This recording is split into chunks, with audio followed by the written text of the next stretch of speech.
تو ابو طالب کے گھر پہنچے. ابو طالب نے کہا رکو ابھی ہوا رکنے دو, تھوڑا شام ہونے دو, پھر اس کے بعد دیکھتے ہیں. تو جب ہوا رک گئی ابو طالب نے رسول خدا کو گود میں اٹھایا اور لے کے چلے گئے, اور آپ کی جو پشت مبارک تھی رسول اللہ کی کعبے پر لگا دی, اور نہ لات کو پکارا نہ منات کو پکارا. فرمایا اے رب اس بچے کے وسیلے سے بارش دے, اے رب اس بچے کے وسیلے سے بارش عطا کر. کہتے ہیں یہ آپ کے کلمات آسمان میں گونج ہی رہے تھے, اتنی تیز موسلادھار بارش ہوئی, اتنی تیز موسلادھار بارش ہوئی کہ ہوتی ہی رہی. لوگوں کو ڈر ہوا کہ گھر نہ ڈھہ جائیں. تو ابو طالب نے اس وقت شعر بھی کہے, کیونکہ ابو طالب شاعر بھی تھے. کہتے ہیں اے گورے حسین چہرے والے, آپ کا چہرہ کتنا بابرکت ہے کہ آپ کے چہرے کے وسیلے سے اللہ بارش دیتا ہے. آپ یتیموں کے فریاد رس ہیں. ابو طالب رسول اللہ کا وسیلہ دے رہے ہیں. کہیں ابو طالب پر اسی وجہ سے تو اعتراض نہیں کیا جا رہا کہ انہوں نے وسیلہ دینا سکھایا تھا ابو طالب کا. سب سے پہلے جس نے شان بیان کری ابو طالب کی, نعت پڑھی اور وسیلہ دیا, وہ جناب ابو طالب کی ذات ہے. اور یہی نہیں, ایک بار دوبارہ بھی کہتا آیا تھا, کہتے ابو طالب انتقال کر چکے تھے. اور وہ امام بخاری نے بھی لکھا, طبقات ابن سعد میں بھی ہے, طبقات الکبریٰ, بہت سی کتب میں آتا ہے کہ جب وہ قحط آ گیا تو رسول خدا ممبر پہ تھے, تو ایک صحابی کھڑے ہو گئے, انہوں نے کہا یا رسول اللہ دعا کر دیجئے کہ بارش ہو جائے. آقا نے دعا کری تو بارش ہو گئی, کہ جانور مر رہے ہیں, سوکھا ہو رہا ہے, تو دعا کر دی. اب وہ بارش بہت لمبی ہوئی, تو پھر وہ کھڑے ہو گئے صحابی, تو ان صحابی نے کہا یا رسول اللہ دعا کر دیجئے کہ بارش رک جائے. تو حضور نے دعا کی, وہ رک گئی. تو حضور مسکرا رہے تھے. صحابہ کہتے ہیں کہ رسول اللہ کہہ رہے تھے اللہ ابو طالب کا بھلا کرے, اگر وہ آج زندہ ہوتے تو میرا یہ معجزہ دیکھ کر ان کی آنکھیں ٹھنڈی ہوتی. میں آپ سے سوال کرتا ہوں, آنکھیں ٹھنڈی کس کی ہوتی ہے نبی کا معجزہ دیکھ کر؟ جو ان سے محبت کرتا ہے, جو ان سے مومن کی آنکھیں ٹھنڈی ہوتی ہیں. ایک کافر کی آنکھیں نبی کا معجزہ دیکھ کر ٹھنڈی نہیں ہوتی. رسول اللہ کہہ رہے ہیں کاش میرے ابو طالب زندہ ہوتے تو میرا یہ معجزہ دیکھ کر ان کی آنکھیں ٹھنڈی ہوتی. تو پھر رسول اللہ نے اسی وقت والی بات کہی کہ کوئی ہے ایسا شخص یہاں پر موجود جو مجھے میرے ابو طالب کی وہ شاعری سنائے جو انہوں نے میری شان میں کہی تھی. تو مولا علی کھڑے ہوئے, کیا یا رسول اللہ آپ اس بارے میں کہہ رہے ہیں, یہ کلمات کہہ رہے ہیں؟ تو حضور نے فرمایا تو مولا علی نے آپ کی یہ شان سنائی حضرت ابو طالب کے بارے میں. تو جیسا کہ ہم نے یہ بھی سنا ہے, یہ تو خیر ایک جو ہے مسلک کا نظریہ ہو سکتا ہے کہ انہیں جو ہے غیر ایمان والا وانے سب پہ تو نہ تھوپا جا سکتا نہ کسی کی زبردستی ہے, سیدھی سی بات ہے. تو جیسے روایتوں میں حدیث میں آتا ہے کہ نبی کریم صلی اللہ علیہ وسلم کا نکاح بھی جناب ابو طالب نے پڑھا. دیکھیے اس کے بارے میں کہنا چاہوں گا, اس کو امام احمد حلبی نے صاحب سیرت حلبیہ میں لکھا کہ 20 اونٹنیوں کا بھی ذکر آتا ہے کہ آپ نے مہر نکاح میں دیا. اب میں یہاں پر ایک سوال لوگوں سے ہے میرا کہ جب حضرت آدم کا نکاح ہوا حضرت ماں حوا سے, اس وقت تو کوئی موجود نہیں تھا, کتب بھری پڑی ہیں, حوالے دینے کی ضرورت نہیں. کہتے ہیں کہ حضرت آدم نے کہا اللہ کوئی تو موجود نہیں ہے, مہر و نکاح کیا ہو ہمارا؟ تو اللہ نے حضرت آدم کو یہ بات فرمائی تھی کہ تم میرے نبی پاک صلی اللہ تعالیٰ علیہ وسلم پر درود پڑھ دو, یہی مہر و نکاح ہوگا. ارے جب آدم کا نکاح ہوتا ہے تو مہر مصطفیٰ کے درود پر رکھا جاتا ہے, اور جب مصطفیٰ کا نکاح ہو تو مہر کسی کافر کی جیب سے قبول کر لیا جائے. تو حضرت ابو طالب نے آپ کا نکاح پڑھوایا, مہر اپنی جیب سے ادا کیا. ایک اور پڑھنا چاہوں گا یہاں پر کہ طبقات الکبریٰ میں بھی لکھا, ابن سعد میں بھی ہے, حضرت عمرو بن سعید اس کو بیان کرتے ہیں حضرت ابو طالب سے, ایک کافر سے روایت نہیں لی جاتی. حضرت عمرو بن سعید کہتے ہیں میں نے ابو طالب سے کہتے ہوئے سنا, ابو طالب مجھے فرما رہے تھے, کہتے ہیں میں وادی ذی المجاز میں تھا, کہیں جگہ پر تھے آپ, رسول اللہ کے ساتھ تھا, محمد کے ساتھ تھا, اپنے بھتیجے کے ساتھ تھا. کہتے ہیں مجھے پیاس لگی, میں نے اپنے بھتیجے سے کہا اے میرے بھتیجے مجھے پیاس لگی ہے, مجھے پانی چاہیے. تو کہتے ہیں رسول خدا صلی اللہ تعالیٰ علیہ وآلہ وسلم پریشان ہو گئے کہ میرے چچا کو پیاس لگی ہے, میرے چچا کو پیاس لگی ہے. تو آپ ادھر ادھر دیکھنے لگے, آپ نے ایڑی زمین پر ماری, چشمہ پھوٹ پڑا. یا ابو طالب یہ چشمہ آپ کے لیے ہے, جتنا چائے پانی پی لیجئے. تو اس سے کیا پتہ چلتا ہے, نبی پاک اپنے چچا کی پیاس دنیا میں گوارا نہیں کرتے کہ میرے چچا کو پیاس لگی ہے, آخرت میں کیسے قبول کر لیں گے, کیسے برداشت کر لیں گے کہ میرے چچا معاذ اللہ جہنم میں جا رہے ہیں اور ان کو پیاس لگ رہی ہے اور ان کو پانی بھی نہیں مل رہا ہے. وہ تو بخاری کا ایک واقعہ ہے کہ ابو لہب نے رسول اللہ کی ولادت پر خوشی ہو کر اپنی باندی کو آزاد کر دیتا ہے، اس انگلی سے اشارہ کیا تھا. تو کہتے ہیں بخاری میں حدیث ہے، کہتے ہیں کہ پیر کے دن ان پر عذاب ہلکا کر دیا جاتا ہے، وہ اس وجہ سے کہ انہوں نے اس انگلی سے اشارہ کیا تھا، باندی کو آزاد کیا تھا، تو اس انگلی سے پانی کا چشمہ جاری ہو جاتا ہے. ابو لہب جس کے کفر میں مرنے پر کوئی شک نہیں، تو اس کے بارے میں جو ایک قرآن اتر رہا ہے اس کے بارے میں، اس کے کفر کے بارے میں، تو اس پر یہ عذاب ہلکا ہو رہا ہے. کس وجہ سے؟ کہ اس نے نبی کی خوشی میں، حالانکہ اس نے اس وجہ سے خوشی نہیں منائی تھی کہ نبی پیدا ہوئے ہیں، اپنے بھتیجے کی خوشی میں کہ میرا بھتیجا پیدا ہوا ہے، پتہ بھی نہیں تھا کہ یہ نبی ہیں. تو جب ابو لہب کو یہ اجر مل رہا ہے، ابو طالب کو کتنا اجر ملے گا؟ آپ اس بات کو سوچیں. اچھا، میں یہاں پر ایک بات کہنا چاہوں گا. بعض لوگ، ابھی آپ نے کہا کہ ابو طالب کے بارے میں لوگ یہ کہتے ہیں کہ وہ کافر ہیں. میں ان سے یہی کہنا چاہوں گا کہ اگر آپ کے اس میں، آپ کی رائے میں یا آپ کی تحقیق میں ابو طالب کافر ہیں، تو کیا آپ سکوت نہیں اختیار کر سکتے؟ یزید کے معاملے میں تو آپ چپ رہتے ہیں کہ نہیں، سکوت کریے، سکوت کریے. حضرت ابو طالب کے بارے میں حضرت بھی قبول نہیں کر سکتے آپ.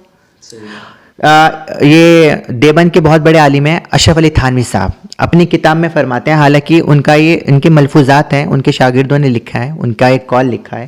کتاب کا نام ہے، میں لے کر آیا ہوں، کلام الحسن.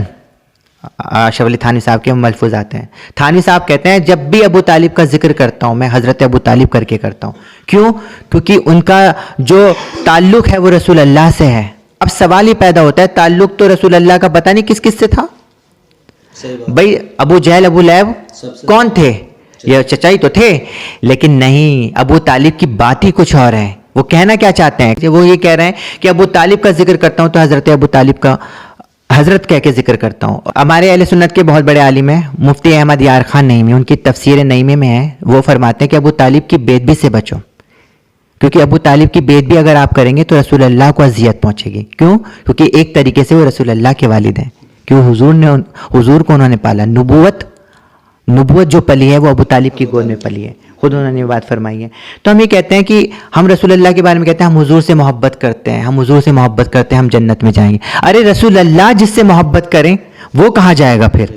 ہم کہتے ہیں ہم حضور کے عاشق ہیں، اللہ کی قسم کبھی حضور سے تو پوچھیے یا رسول اللہ آپ کس کے عاشق ہیں؟ حضور فرمائیں گے میں ابو طالب کا عاشق ہوں، میں ابو طالب کا عاشق ہوں. تو جو آپ نے عبارتیں پیش کی ہیں، تو جیسا کہ میں نے ایک کے آگے کہہ دیا تھا کہ حضرت ابو طالب، اس کا تو بس اس کا حال دیکھنے والا تھا بیچارے کا.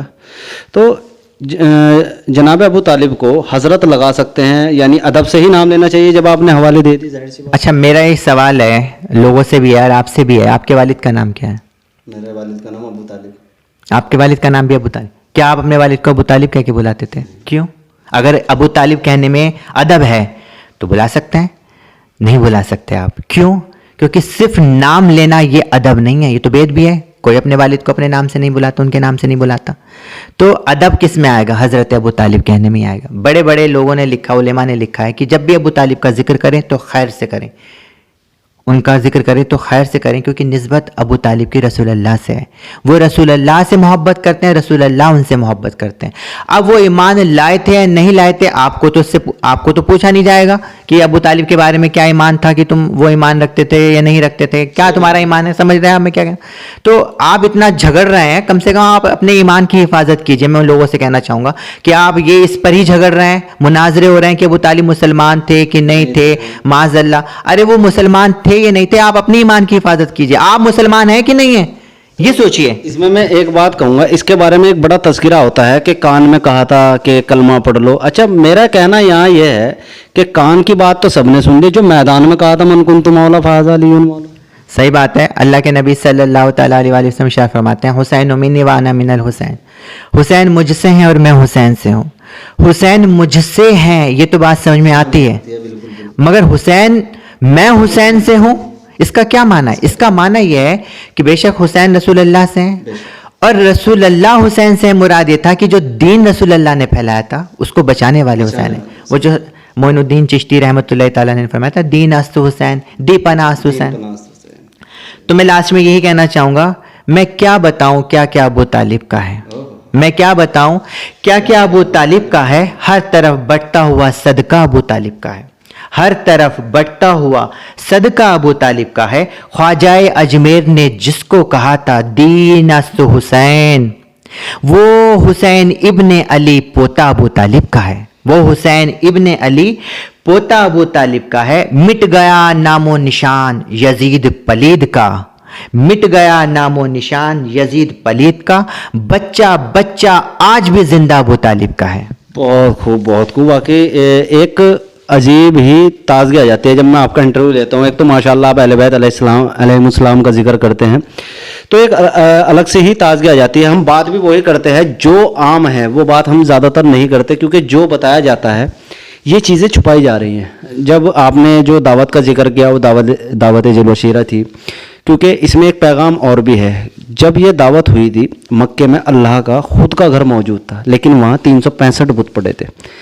جو پہلی دعوت ہوئی تھی جناب ابو طالب کے گھر ہوئی, تو یہ ایک پیغام بھی تھا. خیر ہمارا کہنا یہی تھا کہ لوگوں تک حق کا پیغام پہنچے, اسی لیے ہم اپنی ویڈیوز میں یہ چیزیں ڈسکس کرتے ہیں تاکہ جن کو نہیں پتہ ہے ان کی عظمت کا, ان کی عظمت پتہ لگے. تو انشاءاللہ اگلے بار جلدی ہی آپ کی خدمت میں حاضر ہوں گے نئے ٹاپک کے ساتھ. تب تک آپ ہمارے چینل سے جڑے رہیے. آداب.